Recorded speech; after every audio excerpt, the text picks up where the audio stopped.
Hello, I'm Oliver Colling, and this is Season 5 of My 70s TV Childhood.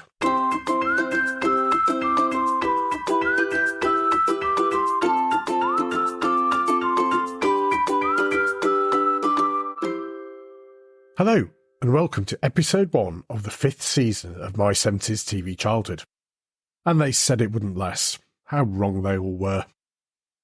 And the reason we're still here is that we have grown a wonderful group of listeners who not only listen to the podcast in large numbers, but also take the time and trouble to share their own memories of growing up as a child in the 1970s in Britain, and the fascination with, or perhaps in my case, addiction to, television that many of us had back then. If you're a new listener, then you are most welcome. And if you've been listening since the start of our nostalgic journey, then all I can say is you must have lots of stamina. 10, 9, 8, 7, 6, 5, 4, 3, 2, 1.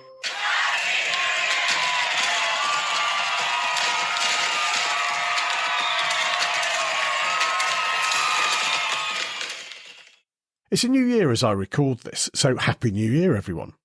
I hope that 2024 brings you only good things. For many of us, the hustle and bustle of Christmas is starting to seem like a distant memory. The relatives have gone home after staying for just that little bit too long, and the tinsel and that neon penguin decoration, which seemed like a good idea in the shop, is going back into the loft for another year.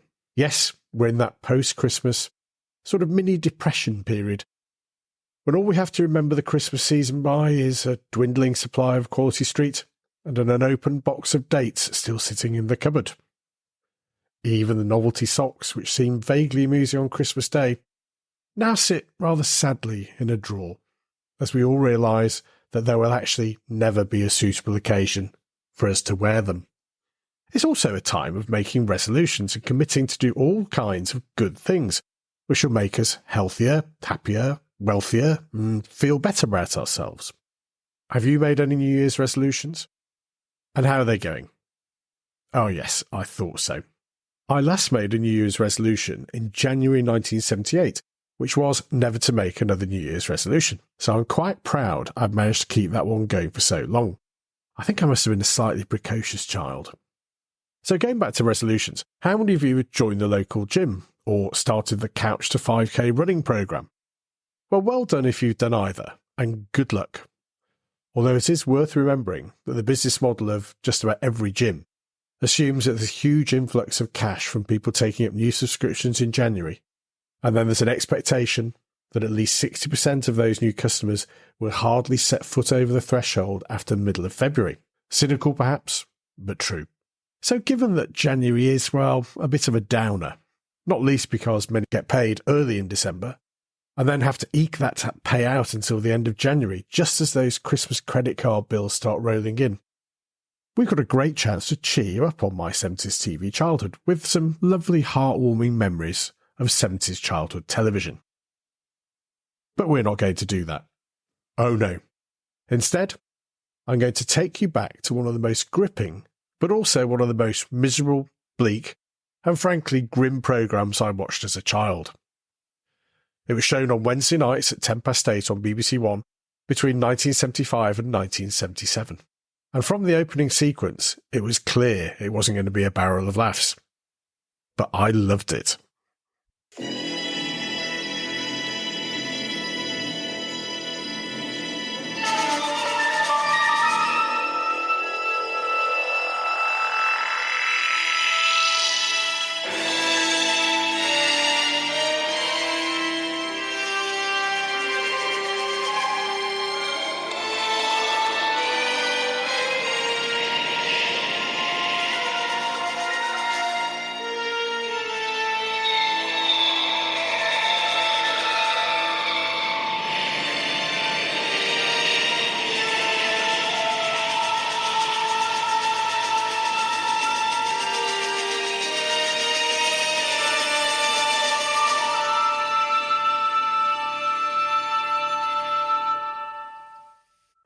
I remember the first episode vividly, and the opening titles in particular. I think it's one of the only shows I've ever seen where the entire backstory is played out in about 50 seconds, therefore meaning that no explanation, prologue, or even pilot episode is required. The sequence, as I'm sure many of you remember, shows an Asian man, possibly Chinese, in a laboratory wearing a surgical mask, who drops a chemical flask on the floor and unwittingly unleashes a powerful and deadly virus. Rather than immediately self-isolating and booking a PCR test, the scientist rather unwisely gets on a plane, and we then see his passport stamped with Moskva, aka Moscow, where he has a sort of funny turn and drops dead in the airport. We then see more and more passport stamps showing worldwide destinations, which finally ends with London in big red letters, and the screen is filled with red, presumably signifying blood and death.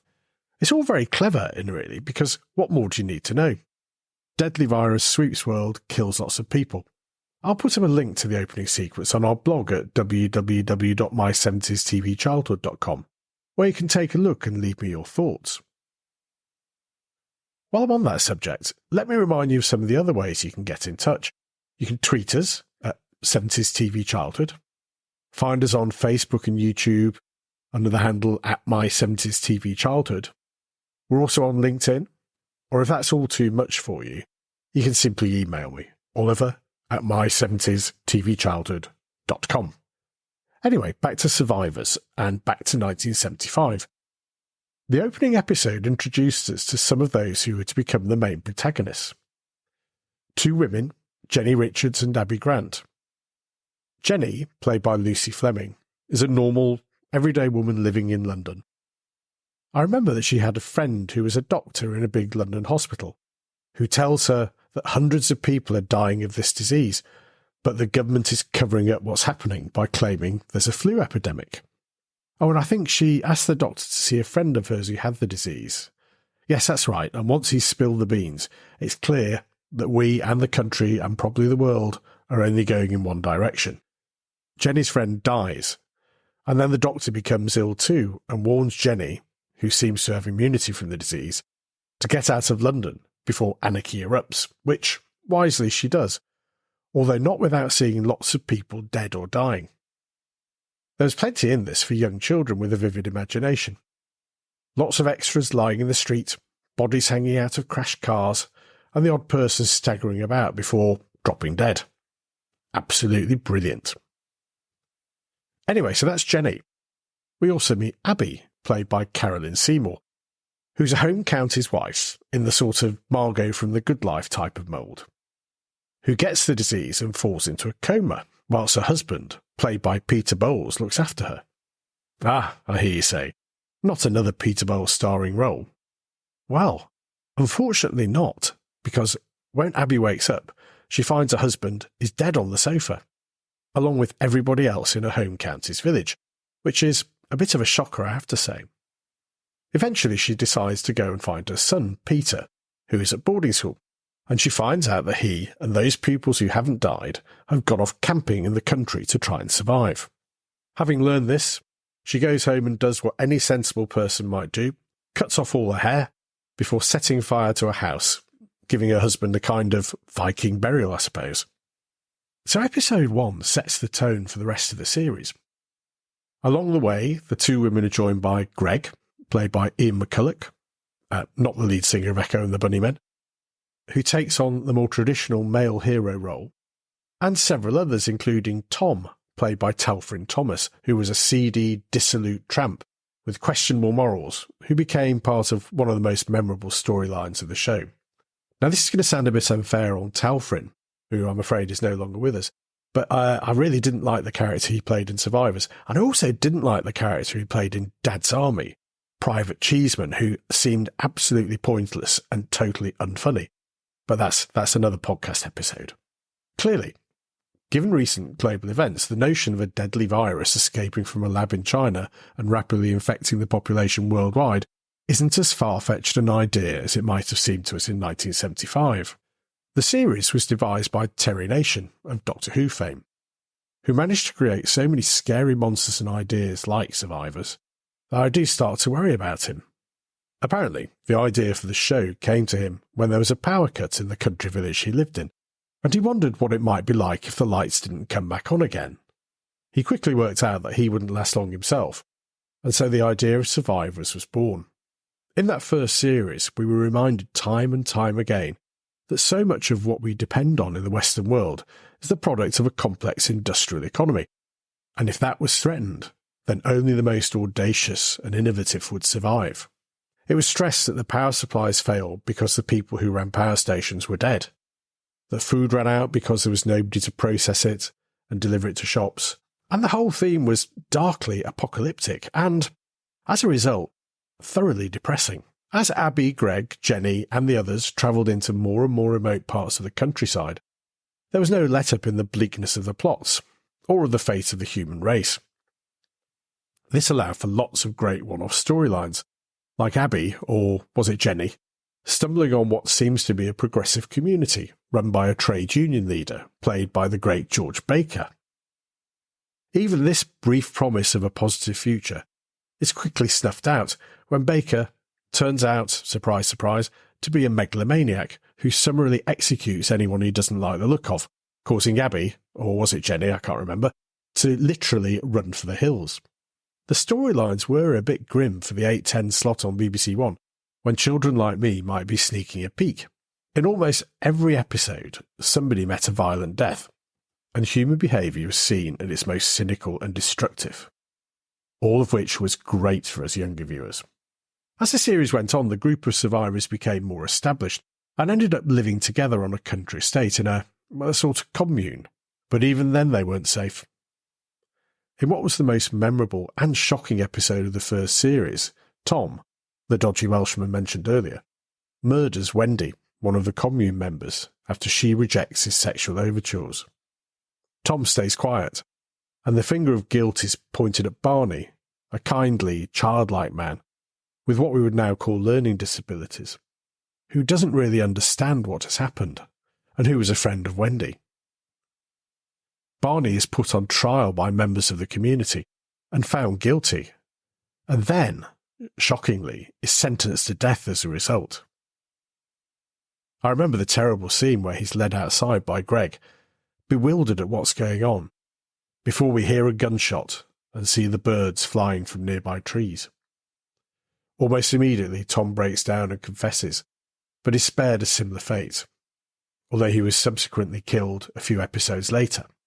It's amazing how many people I've spoken to about Survivors who remember that episode above all others. There was no levity, no happy ending, just bleak and depressing events, which actually show that the characters we've been following through the series were just as fallible as those more obviously evil people they came across on their travels. Like many of the programmes we've featured on my 70s TV childhood, I think that the first series of Survivors was the best. The second and third series were okay, I suppose, but another 20-odd episodes of unrelenting grimness became harder and harder to watch. I do remember that early in Series 2, we learned that Abby had left to go and find her son, or presumably Karen and Seymour have found a better paid gig somewhere else, and then half the regular cast were immediately killed off in a fire which destroyed their house. So in one episode, most of the characters we got to know in the first series were gone. And that's quite a difficult one for us as audiences to manage. By the time we got to the end of the third series, I think the writers were beginning to struggle, and we ended up, for some reason, with everyone going to Scotland and seeing that hydroelectricity and steam trains were going to be the saviour of the human race. So the start of a little bit of positivity there, I suppose.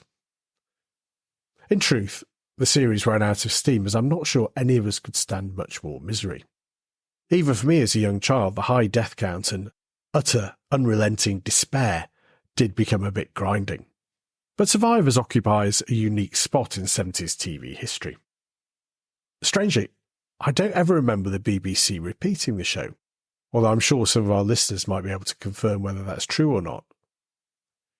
It was, during its first series, extremely popular, and I think it complemented the feeling of despair and misery that was generally felt in the UK at that time perfectly.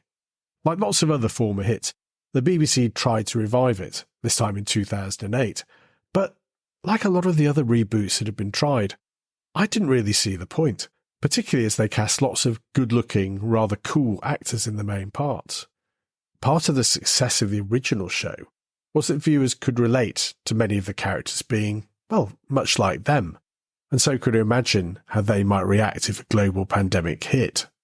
Thankfully, as we know from our last few years' experience, when we did experience a global pandemic, we didn't end up with society collapsing and humans turning into feral tribes killing each other. So I'm quite glad about that. I think we should probably leave Survivor's incredibly bleak view of humanity in the past, where we can look back at it fondly. Do you remember Survivors? And am I being unkind in highlighting how unremittingly depressing it was?